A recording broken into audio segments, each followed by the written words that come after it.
Hello students, तो आज हम लोग B pharmacy second semester pathophysiology का एक इम्पोर्टेंट टॉपिक डिस्कस करने वाले हैं, जो कि है एंजाइना। तो जो आपका एंजाइना पेक्टोरिस है, इस एंजाइना पेक्टोरिस शब्द का मतलब होता है स्ट्रैंगलिंग इन द चेस्ट। यानी स्ट्रैंगलिंग का आपका मतलब है कि किसी का गला घोट के मार देना। ठीक है, तो जो आपकी चेस्ट की कोरोनरी आर्टरीज होती है वो बेसिकली इस कंडीशन में, एंजाइना के कंडीशन में ब्लॉक हो जाती है, उनमें ब्लड का इनफ सप्लाई नहीं हो पाता।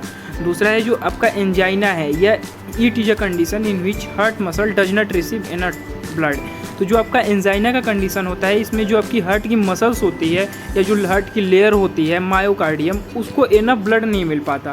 अब जब इनफ ब्लड उसको नहीं मिलेगा तो उसको न्यूट्रिएंट्स, ऑक्सीजन वगैरह भी नहीं मिलेंगे। अब जब ये न्यूट्रिएंट्स वगैरह नहीं मिलेंगे तो उसके कंडीशन में क्या होता है, चेस्ट पेन होता है, जिसको कि हम लोग बोलते हैं एंजाइना।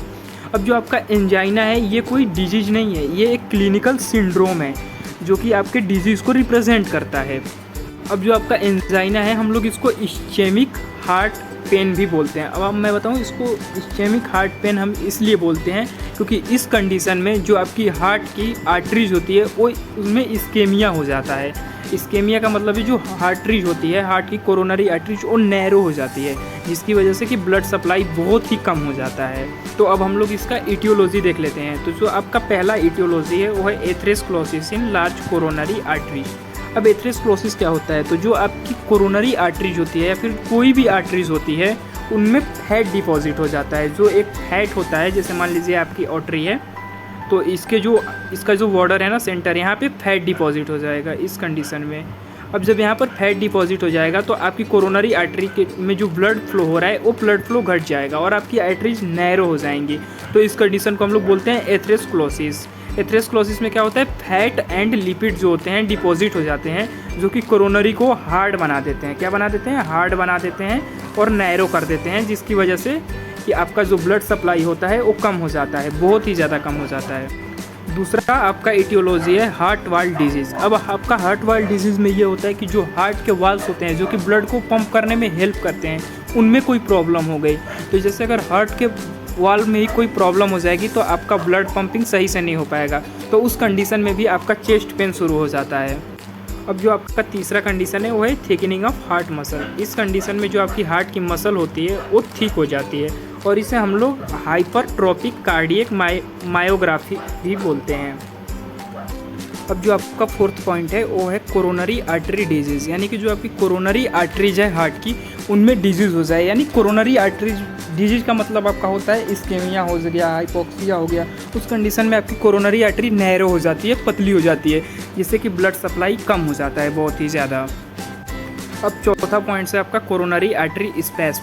अब जो आपका कोरोनरी आर्टरी का स्पैस्म क्या होता है कि जो आपकी कोरोनरी आर्टरी होती है उनमें ऐठन होने लगता है। जैसे लोग कहते हैं ना कि मेरा पैर में ऐठन हो रही है, तो उस कंडीशन में क्या होता है, कोरोनरी आर्टरी ऐसे ऐठन टाइप का होने लगता है, वो मुड़ने लगती है। तो उस कंडीशन में ना आपको उस कंडीशन में भी इनफ ब्लड सप्लाई नहीं हो पाता, जिसकी वजह से कि आपको एंजाइना होता है। आपका सिक्स इटियोलॉजी है हाइपरटेंशन। किसी को हाइपरटेंशन की बीमारी है, हाई ब्लड प्रेशर है, तो उस कंडीशन में भी उसको चेस्ट पेन हो सकता है। आपका 7 नंबर पे आता है सिगरेट स्मोकिंग। अगर कोई सिगरेट स्मोकिंग करता है तो जो आपका निकोटीन होता है वो भी हार्ट मसल को बहुत ही ज़्यादा डैमेज करता है, जिसकी वजह से कि इनफ ब्लड सप्लाई नहीं होता और जिसकी वजह से एंजाइना की कंडीशन आती है। अब हम लोग देख लेते हैं कि एंजाइना के सिम्टम्स क्या क्या होते हैं। तो सबसे पहला सिम्टम आपका ग्रिपिंग और सेंट्रल चेस्ट पेन। ग्रिपिंग का मतलब इंसान को ऐसा फील होता है कि जो उसका चेस्ट है उसको कोई पकड़ के दबा रहा हो, उसको कोई पकड़ रहा हो, ग्रिप कर रहा हो। और जो आपका चेस्ट है उसके सेंटर में पेन होता है। Increase in shortness of breath on exercise. जब भी बंदा एक्सरसाइज करता है तो उसकी जो सांसें वो बहुत तेज़ तेज़ चलने लगती है और छोटी छोटी सांसें लेता है, यानी कि सांस फूलने लगती है। अब जो आपका थर्ड पॉइंट है वो है sense or heaviness or numbness in the arm. अब जो आपका आर्म है, शोल्डर है, एल्बो है, हैंड है, उसमें हैवीनेस फील होगा, ऐसा भारी भारी सा फील होगा। नंबनेस यानी कि उसमें कोई मूवमेंट आपको फील नहीं होगा, आपको लगेगा कि आपके पास हाथ ही नहीं है, वो वर्क ही नहीं करेगा बेसिकली, और यूजुअली लेफ्ट साइड में ये होता है। Constricting sensation in throat. जो आपका गला है उसमें सेंसेशन होने लगेगा, वो कंस्ट्रिक्ट होने लगेगा। आपका फिफ्थ सिम्टम है पेन में भी रेडिएट टू बोथ आर्म। जो आपका दर्द है वो दोनों हाथों में भी हो सकता है, गर्दन में, जॉ में, teeth, years, stomach and between the shoulder भी। ये आपका पेन जो है बॉडी के इन पार्ट्स में हो सकता है। आपका ओकेजनली द पेन इज ईपीगैस्ट्रिक। अब जो आपका ईपीगैस्ट्रिक रीजन होता है ओकेजनली इस कंडीशन में भी कई बार पेन होने लगता है। एंजाइना रेंजेज फ्रॉम मिल्ड एक टू सीवियर पेन। अब जो आपका एंजाइना होता है वो स्टार्टिंग में तो ज़रूरी नहीं है कि सीवियर ही होगा आपको डायरेक्ट, तो स्टार्टिंग में वो मिड एक भी होता है जिससे थोड़ा थोड़ा दर्द होगा, जिसमें इंसान को नहीं पता लगता है, लेकिन वो अचानक से सीवियर पेन यानी कि जल्दी भी हो सकता है, जिसकी वजह से कि स्वेटिंग एंड फियर, जिससे कि जो इंसान होता है जिसको एंजाइना हुआ है और वो अचानक आपका मिड एक से सीवियर पेन में कन्वर्ट हो गया, तो उस कंडीशन में उसको स्वेटिंग होने लगती है और डर लगने लगता है, फियर लगने लगता है। अब जो आपका नेक्स्ट पॉइंट है वो है टाइप्स ऑफ एंजाइना, यानी एंजाइना कितने टाइप का होता है। तो सबसे पहला है स्टेबल, टिपिकल और क्लासिकल एंजाइना। ठीक है, तो स्टेबल एंजाइना क्या होता है? It is proved by physical expression. जब भी हम कोई फिजिकल काम करते हैं तो ये उसके थ्रू हो सकता है। The patient feel heaviness, squeezing and sensation and strangling और कंस्ट्रिक्शन इन चेस्ट। जो पेशेंट होता है उसको हैवीनेस फील होता है, खांसी आता है, और सेंसेशन ऑफ स्ट्रैंगलिंग और कंस्ट्रिक्शन इन चेस्ट पेन का मतलब होता है कि जो आपका चेस्ट है उसमें ऐसा स्ट्रैंगलिंग उसको ऐसा फील होता है जैसे कोई उसके चेस्ट की कोरोनरी आर्टरीज को पकड़ के दबा रहा हो। अब जो आपका दूसरा टाइप है वो है वेरिएंट एंजाइना। ठीक है, तो इस कंडीशन में क्या होता है कि जो आपका पेन होता है उसका रेस्ट से कोई रिलेशन नहीं होता है या फिर फिजिकल एक्टिविटी से। आप फिजिकल एक्टिविटी करते हैं या नहीं करते उससे कोई फ़र्क नहीं पड़ता। It occurs because of coronary artery spam.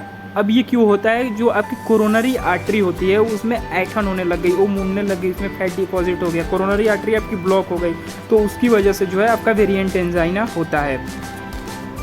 अब ये जो अटैक्स होते हैं वो बहुत पेनफुल होते हैं और ये बेसिकली आपके मिडनाइट में आते हैं, या तो मिडनाइट और सुबह 8 बजे के बीच में आते हैं इसके अटैक्स। ठीक है, it occurs more commonly in women. ये वुमेन्स में ज़्यादा होता है आपका मेन के कंपेरेटिवली। अब जो आपका ये जो वेरिएंट एंजाइना होता है ये आपका रेस्ट के कंडीशन में भी ठीक नहीं होता। जैसे आप रेस्ट करते हैं तो भी ये ठीक नहीं होता क्योंकि इसका रेस्ट से कोई लेना देना नहीं है, इसका कोई लेना देना नहीं है आपकी फिजिकल एक्टिविटी से। अब जो थर्ड टाइप है वो है अनस्टेबल एंजाइना। ठीक है, तो जो आपका अनस्टेबल एंजाइना है it is characterised by frequent onset of pain. इसमें क्या होता है कि आपका एक साइड में पेन होता है, ये अटैक भी होते हैं लंबे समय के लिए होते हैं, लॉन्गर ड्यूरेशन, ये रेस्ट में भी होते हैं, इस ऑफर ऑप्शनाइज रेट। और ये जो अनस्टेबल एंजाइना होता है ये इंडिकेशन होता है मायोकार्डियल इन्फ्रेक्शन का। तो अगर आपको अनस्टेबल एंजाइना है तो इसका मतलब आपको मायोकार्डियल इन्फ्रेक्शन भी हो सकता है। अब जो आपका फोर्थ है वो है माइक्रोवास्कुलर एंजाइना। ये जो माइक्रोवास्कुलर एंजाइना है ये रिसेंटली डिस्कवर किया गया है, इसको डिस्कवर हुए भी ज़्यादा टाइम नहीं हुआ। और इस कंडीशन में जो पेशेंट होता है वो चेस्ट पेन को आपका एक्सपीरियंस करता है, पर इस कंडीशन में आपकी कोरोनरी आर्टरी ब्लॉक नहीं होती। जो आपका पेशेंट होता है वो चेस्ट पेन को एक्सपीरियंस करेगा बट आपकी जो कोरोनरी आर्टरी होती है वो ब्लॉक नहीं होती। तो जो आपका पेन होता है मैं बता देता हूँ कि माइक्रोवास्कुलर एंजाइना के टाइम में ये जो पेन होता है ये आपका इसलिए होता है क्योंकि उस टाइम में जो आपका हार्ट है उसकी कोरोनरी आर्टरी है उसमें कुछ आपकी थिन ब्लड वेसल्स होती है जो कि आपकी ब्लड सप्लाई को इंक्रीज करती है, ब्लड सप्लाई को कंटिन्यू रखती है। तो ये जो पेन होता है इस कंडीशन में जो आपकी थिन ब्लड वेसल्स होती हैं ये अच्छे से फंक्शन नहीं कर पाती, हार्ट के ब्लड वेसल्स को नरिश नहीं कर पाती, इसकी वजह से ये पेन होता है। ये आपका एक्सरसाइज के टाइम पे होता है और रेस्ट की कंडीशन में रहेंगे तो भी आपका ये पेन होगा। अब हम देख लेते हैं पैथोफिजियोलॉजी ऑफ एंजाइना। तो जो आपकी पैथोफिजियोलॉजी होती है ये मैं बहुत ही इजी वे में एक फ्लो चार्ट में बता रहा हूँ। तो सबसे पहले तो आपका कंडीशन है एथेरोस्क्लेरोसिस। एथेरोस्क्लेरोसिस यानी कि आपकी आर्टरीज में फैट का डिपॉजिट हो जाना। एट्रियल स्पैस्म का मतलब होता है आपका जो आर्टरीज है उनका नैरो हो जाना। ठीक है, तीसरा जो कंडीशन है वो है आपका एथेरोस्क्लेरोसिस प्लस थ्रोम्बस। अब आपका थ्रोम्बस क्या होता है? तो जो आपकी आर्टरी होती है ना उसमें जैसे मैंने आपको बताया कि एथेरोस्क्लेरोसिस की कंडीशन में क्या होता है कि जो आपकी मान लीजिए आर्टरी है तो आपका एथेरोस्क्लेरोसिस के चक्कर में इसमें जो है ऐसे करके फैट्स डिपॉजिट हुए होते हैं आपके इसके साइड पे। तो जो फैट्स होते हैं, लिपिड्स होते हैं, वो आपका बीच में भी आ सकते हैं और ये ऐसे करके पूरा फिल कर देते हैं। तो इस कंडीशन को हम लोग बोलते हैं थ्रोम्बस का फॉर्म होना। ये जो थ्रोम्बस होते हैं ऐसे आपके सर्कल टाइप में बहुत सारे आपके लिपिड्स मिलकर बना लेते हैं जिससे कि कोरोनरी आर्टरी आपकी क्या होती है पूरी ब्लॉक हो जाती है। तो इस कंडीशन को बोलते हैं हम लोग थ्रोम्बस का फॉर्म होना।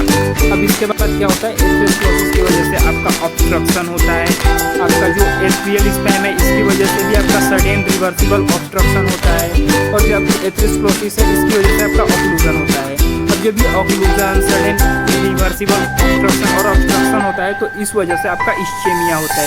इस्चेमिया यानी कि जो आपकी ब्लड वेसल्स है वो नैरो हो जाती है। अब जहाँ पे इस्चेमिया होगा वहाँ पर हाइपोक्सिया होगा ही होगा, आएगा ही आएगा। ठीक है, तो जब आपको इस्चेमिया और हाइपोक्सिया होता है तो आपने पीछे अगर पढ़ा हो, पीछे की वीडियो तो इस्चेमिया और हाइपोक्सिया की कंडीशन में जो आपका ऑक्सीजन का डिमांड होता है वो कम हो जाता है, और जब भी आपका ऑक्सीजन का डिमांड कम होगा तो आपको एंजाइना होगा यानी कि चेस्ट पेन होगा, जिसकी वजह से थ्रोम्बोलाइसिस, और थ्रोम्बोलाइसिस के ही अनस्टेबल एंजाइना बोला जाता है।